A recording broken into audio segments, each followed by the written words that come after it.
Soir. 8h15 sur Europe 1. L'heure de retrouver Sonia Mabrouk et son invité ce matin, Xavier Bertrand, le président du Conseil régional des Hauts-de-France. Bienvenue et bonjour Xavier Bertrand. Bonjour. Samedi, ce fut une journée de manifestation contre la loi sécurité globale. À Paris, les violences des manifestants ont été contenues grâce à une stratégie et un dispositif policier conséquent. C'est une nouvelle doctrine payante ? Ça montre surtout que quand on veut, on peut. Et cela fait bien longtemps qu'on aurait dû mettre en place cette stratégie-là pour mettre hors d'état de nuire ceux qui ne sont que des délinquants, des anarchistes en puissance, ceux qui veulent casser du policier, casser les biens des autres. Et aujourd'hui, il faut avoir une stratégie pour que nous puissions les mettre hors d'état de nuire. Ça veut dire à la fois marcher sur deux jambes, lors des manifestations, les interpeller, mais avant les manifestations, les traquer. Pour les mettre en détail. Oui, les traquer. Parce que ce ne sont pas non plus des délinquants comme les autres. Ça fait des années que nous les voyons agir. Le lynchage des policiers, ce sont les Black Blocs. Rappelez-vous cette banque à laquelle on met le feu, avec une maman à l'étage. C'est quoi des actes comme ça ? Ce sont des actes criminels. Il faut donc les traiter comme tels. Et encore une fois, je dis quand on veut, on peut. Il y a la réponse du ministère de l'Intérieur. Vous avez eu des interpellations. Et d'ailleurs, les chiffres sont clairs. Le 28 novembre, 81 interpellations en France. Le 5 décembre, 95. Le 12 décembre, 164. Sonia Mabrouk, combien dorment aujourd'hui en prison parmi ces Black Blocs ? Attendez, le nombre d'interpellations, ce n'est pas un signal de fermeté déjà qui est envoyé ? Si le ministère de l'Intérieur fait son boulot, j'attends que le ministère de la Justice fasse son boulot. Et c'est aussi au Premier ministre, au Président de la République, de veiller à ce que quand les faits sont établis et tout le monde voit bien les images, il y ait des comparutions immédiates, qu'il y ait des mandats de dépôt. Vous savez, les textes sont clairs aujourd'hui. Le code pénal est clair. À l'article 431.4, il précise que quand vous participez sans armes à un attroupement, soit interdit, soit quand il y a une demande de se disperser, c'est une peine d'1 an de prison. Quand vous participez au même rassemblement avec le visage dissimulé, c'est 3 ans de prison. Et quand vous avez une arme par destination dans vos mains ou dans votre sac à dos, c'est 5 ans. Expliquez-nous, M. Bertrand. Combien dorment en prison ? Vous estimez que la justice ne suit pas, que les instructions n'ont pas été données par le garde des Sceaux ? Il faut des instructions très claires et les moyens pour qu'il y ait des comparutions immédiates. Et vous ne m'empêcherez pas de penser que si nous ne mettons pas un terme maintenant, enfin maintenant, aux actes des Black Blocs, dans les mois qui viennent, on risque d'en avoir davantage. Et un jour ou l'autre, on aura un drame. On aura un accident. C'est ce policier l'autre jour qui a failli être lynché sous nos yeux, sous les yeux des caméras.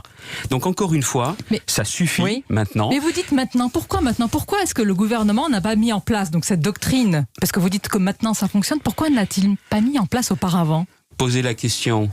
Vous avez sans doute au chef du gouvernement, poser la question au préfet de police allemand. Ce qu'il faut bien voir également, c'est que la manifestation de samedi a été avec moins de manifestants. Si demain, nous retrouvons un nombre important de Black Blocs, nous n'avons pas envie de revoir ces images, de revoir ces pillages et de revoir ces lynchages. Ce ne sont pas des manifestants, les Black Blocs. Ce sont des voyous, ce sont des délinquants, des criminels en puissance. Il faut les mettre hors d'état de nuire. Mais vous imaginez, Xavier Bertrand, un tel dispositif policier aussi conséquent chaque semaine ou presque quand il y a une manifestation ? Franchement, c'est tenable ? C'est vrai que ça demande des moyens très importants et c'est aussi la raison pour laquelle j'insiste. L'autre aspect, c'est de les traquer pour les mettre hors d'état de nuire.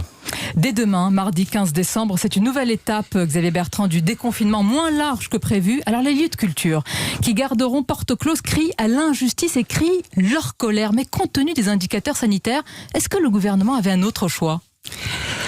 Dans une rame de TGV, vous avez 600 personnes, les unes à côté des autres, chacune avec un masque. Dans un théâtre, dans un cinéma, vous n'êtes pas les uns à côté des autres, on laisse un siège entre vous et vous avez toujours un masque. Pourquoi ce sentiment de 2 poids 2 mesures ? Pourquoi ? Je demande à ce qu'il y ait la publication des avis du conseil scientifique. La publication des avis scientifiques qui disent que dans un TGV, il n'y a pas de problème, et que dans un cinéma, dans un théâtre, dans un musée, il y a un problème. Je demande tout simplement que le gouvernement soit astreint à un devoir de transparence et de vérité. Qu'il nous dise les choses en toute transparence. Parce que quand il n'y a pas cette transparence, on a le sentiment que c'est quoi ? du 2 poids 2 mesures. Alors on va me dire, oui, mais j'ai entendu, à l'entrée d'un théâtre, il y a des files d'attente. Ah bon, pour rentrer dans un train, on n'est pas les uns contre les autres. Mais je crois qu'il faut aussi aller plus loin, parce qu'on va pouvoir me dire, oui, mais le train, c'est important pour aller travailler, il y a une dimension économique. Ce que la question économique préoccupe le plus, tout le monde. Il ne faut pas oublier que le secteur de la culture est aussi un acteur économique. Mais qui l'oublie ? Mais c'est plus que ça. Qui l'oublie ? Monsieur Bertrand. Ceux qui nous dirigent aujourd'hui. Je dis, c'est plus que ça. Parce que la culture, c'est aussi une dimension supplémentaire. C'est ce qui fait qu'on est français. C'est ce qui fait cette différence. Il y a une phrase formidable qui est pas d'un Français, qui est de Churchill. Quand on lui dit au moment de la guerre qu'on pourrait réduire le budget de la culture pour mettre plus sur le budget de la guerre, il a cette phrase. Alors à quoi ça sert de faire la guerre ? Et encore une fois, il faut bien comprendre que c'est cette partie de l'âme française que moi je ne veux pas voir disparaître. Mais on vous entend, Xavier Bertrand, c'est même l'identité de la France. Mais qu'auriez-vous fait ? Vous auriez ouvert les musées, les théâtres, les cinémas le 15 décembre malgré l'épidémie et les indicateurs ? Si j'avais des informations qui me disaient qu'il y avait un danger particulier, je les aurais rendues transparentes et publiques. Parce que c'est cette transparence qui crée les conditions de la confiance. Je n'ai pas envie qu'au sortir de cette crise, quand on sortira du tunnel, même si on ne voit pas aujourd'hui où est clairement cette lumière à la sortie du tunnel, j'ai pas envie d'avoir un désert culturel. Et puis c'est aussi ce qui permet aux gens de tenir la culture. C'est ça qui est important. À ceux qui ne sont que sur la rationalité économique, et c'est important, ajoutez-y cette dimension culturelle, intellectuelle. Et à vous entendre, on a l'impression que le gouvernement prendrait ses décisions un peu à l'arbitraire, sur des décisions arbitraires. C'est le sentiment, oui. À partir du moment où vous ne rendez pas le fondement de vos décisions transparent, les gens ont le sentiment de l'arbitraire. C'est ce que vous demandez demain. Le Premier ministre sera à votre place. En votre qualité de président de région, qu'est-ce que vous lui demandez ? La transparence totale sur les éléments du conseil scientifique, sur les éléments scientifiques sur lesquels il se fonde pour dire la culture, pas maintenant. Évoquons justement, mais vous en parlez déjà, Xavier Bertrand, les conséquences économiques et sociales de la crise sanitaire. Un accord a été exigé, même obtenu, des assureurs par le ministre de l'économie Bruno Le Maire et qui concerne, je le précise, le gel des primes d'assurance des cafés, hôtels, restaurants pour 2021. Vous aviez alerté, je m'en souviens, sur le manque de coopération des assureurs. Est-ce que vous êtes satisfait aujourd'hui ? Écoutez, il y a deux possibilités. Soit Bruno Le Maire s'est fait rouler dans la farine, soit c'est lui qui nous roule dans la farine. Attendez, regardez bien les choses. On nous dit, demain, les restaurateurs, par exemple, ne verront pas leurs primes augmenter. Ah bon, il faudrait en plus qu'ils disent merci ? C'est-à-dire qu'ils vont avoir une garantie en moins à l'avenir. Ils savent que la pandémie, tout ça, ça ne sera pas couvert. Leurs tarifs n'augmentent pas. Et s'il vous plaît, circulez, il n'y a rien à voir et dites merci. Soyons sérieux.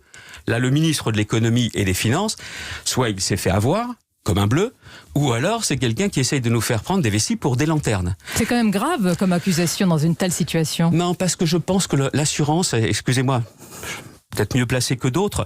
J'ai été assureur agent général du côté des agents généraux, c'est-à-dire de ceux qui se battent pour défendre leurs clients, pas des dirigeants d'entreprise. Et donc, je suis en contact avec beaucoup d'assurés et j'ai donc aussi cette vision. Pour moi, l'assurance a un rôle particulier. L'assurance, c'est ce qui vous permet, encore une fois, quand vous avez un sinistre, un accident, de ne pas sombrer, de pouvoir repartir, de pouvoir vous en sortir. Et pour moi, il n'y a pas seulement le rôle économique, mais aussi un rôle sociétal. Donc l'assurance, elle doit être au rendez-vous. Alors je sais, depuis que j'ai fait ces sorties, différents assureurs, des mutualistes ou d'autres m'ont dit, mais vous savez, on a déjà agi. Je leur en demande plus. Pourquoi ? Parce que précisément ? Parce que certains ont l'impression d'être un bouc émissaire, Xavier Bertrand. Il ne faut pas oublier que derrière l'assurance, ce sont des dizaines de milliers d'emplois. Est-ce qu'on devrait les affaiblir en cette période ? Alors il faut qu'ils jouent la transparence. Première des choses, pour tout ce secteur de la restauration, de l'événementiel, de la culture, première chose que je demande, c'est pas le gel des tarifs, mais tout simplement, pour les mois où il y a eu confinement, que l'on soit sûr qu'il n'y ait pas de prime à payer et donc un remboursement. La deuxième chose, beaucoup d'assureurs sont des bailleurs, sont propriétaires et louent à qui ? Louent à des restaurateurs, au secteur de la culture, au secteur du tourisme. Et je demande au ministère de l'économie et des finances, je demande au chef du gouvernement de les remettre autour d'une table et de les amener, notamment pour ces mois de confinement, à être sûrs qu'ils fassent bien l'exonération de leur loyer. Et le troisième aspect, il est pour tous les Français. Tous les Français. Et pas seulement comme là, obtenu, paraît-il, le ministre de l'économie et des finances. Mais les Français, ils changent d'assurance, ils ont le choix, monsieur Bertrand. Leur voiture, leur habitation. En cette année 2020, les assureurs ont beaucoup moins déboursé. C'est pour eux qu'il doit y avoir un gel, pas seulement pour quelques dizaines de milliers de restaurateurs dont on a besoin absolument, mais pour l'ensemble des Français. Si les assurances n'ont pas déboursé cette année parce qu'on a moins circulé, il doit y avoir interdiction d'augmenter les tarifs. Et encore une fois, je préfère que ce soit au nom du contrat, c'est-à-dire que le ministre de l'économie et des Finances obtienne ça de leur place plutôt qu'une loi et qu'une taxe qu'il risque de répercuter sur les Français. Si ces 3 conditions ne sont pas obtenues, vous diriez que c'est quoi ? Ça veut donc dire qu'au final, la montagne a accouché d'une souris et que le ministre de l'économie et des Finances nous a pris pour quoi ? Pour des gogos ? C'est une attaque sévère depuis tout à l'heure sur les arbitrages de l'exécutif, sur l'assurance. Ce sont des attaques tous azimuts contre l'exécutif. Il faut faire davantage aujourd'hui. Il faut faire. Je vois dans ma région comme ailleurs. Je vois des gens qui sont inquiets, des gens qui ne voient pas ces perspectives, qui vont avoir des fêtes pas les mêmes, et même s'ils se retrouvent, la question qui se pose c'est 2021. Et je dis au gouvernement que quelles que soient les actions qui ont été menées pour ce premier confinement, il faut continuer à être aux côtés des Français et les protéger. Et protéger les petits, les moyens, tous ceux aussi. On a parlé des restaurateurs qui aujourd'hui ne veulent pas sombrer. Et je le dis, n'ayez aucun calcul cynique au sommet de l'État. Ne vous dites pas que de toute façon des entreprises disparaîtront et qu'elles renaîtront. Vous pensez qu'il y a cette logique-là au sommet de l'État ? Tous ces entrepreneurs avec les aides qui sont versées ? Qui sont bien souvent des gens qui sont quotients personnels. Ça veut dire quoi pour eux l'avenir ? Je ne veux pas qu'il y ait cette détresse psychologique qui se transforme en drame également. Et le rôle dans une crise comme celle-ci, c'est que ceux qui dirigent doivent se mettre à la place. Mais est-ce qu'ils ne le font pas, très sincèrement ? Si on reprend ce que je vous propose ce matin, parce que c'est aussi mon rôle de venir proposer, je pense qu'on sera plus efficace aux côtés des Français pour les soutenir. En tous les cas, est-ce que ce ne sont pas aussi les maires, les élus, les présidents de région qui sont plus efficaces quand on voit les enquêtes, on le voit bien également, les campagnes de dépistage massif se mettent en place, notamment au Havre, où le maire Édouard Philippe appelle à se faire tous tester avant Noël. Est-ce que c'est au maire de faire une telle recommandation ? Oui, je pense. Je pense que de toute façon, si on veut encore une fois être efficace, il faut qu'on soit tous à travailler dans le même sens. Maintenant, si vous me permettez, la question, c'est pas seulement le dépistage. La question, c'est la propagation. Comment on évite la propagation ? Si on se fait dépister et que on est positif, qu'est-ce qu'on fait ? Et c'est là où l'État doit enfin mettre en place des solutions alternatives, de dire il y a des hôtels qui sont fermés ou qui sont très peu occupés. Si vous êtes positif, pendant quelques jours, on vous prend en charge, vous aurez la possibilité de communiquer avec votre famille, parce que regardez encore une fois, le souci de se mettre à la place de chacun. Vous êtes positif, vous êtes à 4 dans un logement de 50 mètres carrés. Vous n'avez pas un positif certainement à la fin de la semaine. Vous pouvez en avoir jusque 4. Or, tout le monde n'a pas une maison, un appartement avec 200 mètres carrés. C'est encore une fois se mettre à la place des plus fragiles. Je vous parlais d'Édouard Philippe, le maire, mais également l'ancien Premier ministre. Est-ce que c'est une stratégie de la carte postale, des petits cailloux blancs semés sur un chemin ? Posez-lui cette question. Quel est votre avis ? Je n'en ai pas. L'histoire politique, c'est Pompidou à Rome. Est-ce que c'est le cas ? Encore une fois, moi, vous savez, je suis porte-parole des 6 millions d'habitants de la région des Hauts-de-France, pas d'un ancien Premier ministre. Mercredi, peut-être que là vous aurez une réponse, il y a un bureau politique des Républicains où il sera question de la question sensible justement de la primaire. Que pensez-vous de ce système de départage des candidats qui est discuté en ce moment ? Franchement ? Ah oui ? J'ai rien compris. Vous n'avez rien compris ou vous ne voulez pas comprendre ? Non, j'ai rien compris. Peut-être pas assez malin, mais j'ai rien compris. Parce que maintenant, vous n'avez pas envie d'y si on va jusqu'au bout du raisonnement, je vois l'attitude de Christian Jacob, qui est de dire il y a les priorités les unes après les autres. On est force de proposition, les Républicains, mes amis les Républicains sont force de proposition, ils préparent les élections, que sont les régionales et les cantonales, et on en parlera après. Je crois que c'est du bon sens, et si on va jusqu'au bout du raisonnement, ce que je voudrais dire à mes amis des Républicains, j'ai pas de conseil à leur donner, je suis parti, ils ont raison, ceux qui refusent de créer une usine à gaz qui nous empêcherait de gagner en 2022. Parce qu'en 2022, je pense qu'il n'y a qu'un candidat de droite qui pourra redresser le pays. Mais j'en suis convaincu. N'est-il pas Emmanuel Macron, comme le pense Christian Estrosi ? Le candidat de droite ? Oui. Mais s'il était de droite, déjà, il l'aurait dit. Et s'il était candidat de droite, ça fait déjà des années qu'il aurait mis hors d'état de nuire les Black Blocs, qu'il aurait lutté contre l'immigration clandestine, qu'il aurait mis à bas le terrorisme islamique.